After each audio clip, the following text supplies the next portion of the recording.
Homebuyers, at the time of your contract offer, you'll need to decide on whether or not you'll have a home inspection. More than half the properties in the U.S. were built before 1980, and more than 25% were built before 1960. But regardless of the age of the property, you want to have a home inspection. The basic level, there's the general home inspection. The inspector will come through to evaluate inside and outside the property.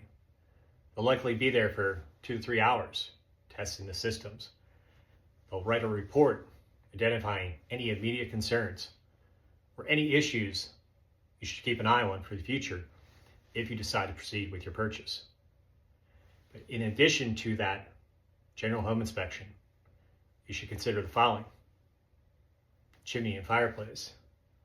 The fireplace is going to be great to warm up to a cold winter night, but it needs to function properly.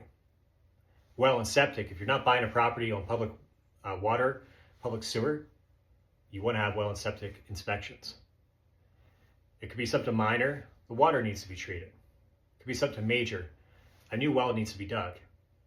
And the cost of that is determined by just how deep they have to dig. The septic could be a septic tank. It could also include the drain fields. That's pricey.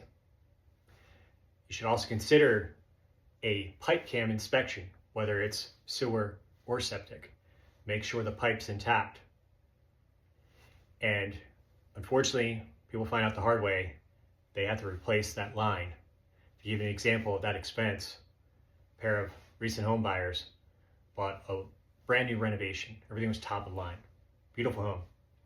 They found out shortly after taking residency, the sewer line had to be replaced. That repair bill was somewhere in the neighborhood of $12,000. Fortunately, they have water line protection through their homeowner's insurance. They still had a deductible somewhere around $2,000. Next, environmental inspections. Here's where we find asbestos, radon, mold, soil inspection, lead paint inspections. All of these things are what can affect your health. Next, wood destroying insects, termites, carpenter bees. Could be an active infestation, could be a previous infestation that was treated, but there are repairs needed because the floor joists were damaged, for example. Next on the list, pools and spas. That pool is going to be really cool to jump into on a hot August day, or what's more relaxing than hopping into a hot tub after a long day of yard work. But they need to work properly.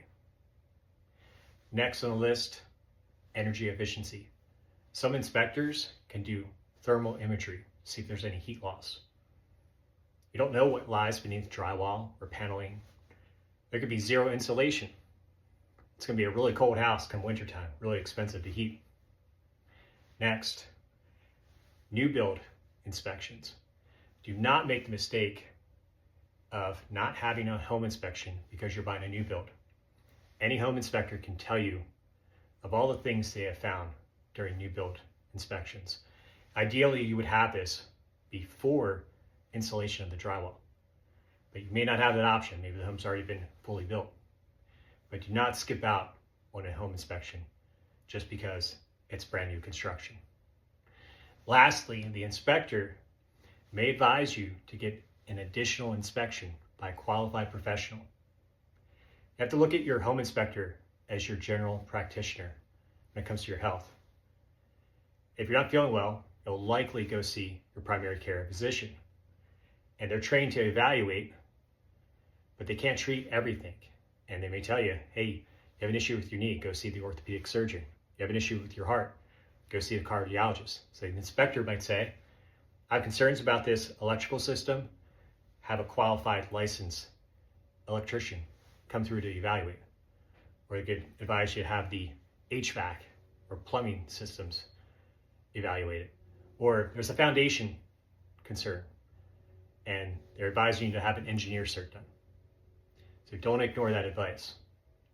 Now, both the National Association of Home Inspectors and the American Society of Home Inspectors have websites you can search to locate home inspectors in your area. Do your diligence, check out reviews, contact the jurisdictions where they're licensed to see if there's any history of complaints. You'll find links for both in the description. And if you want to connect with me, just click on my link tree. And if you like this video, you want to learn more, please be sure to follow or subscribe.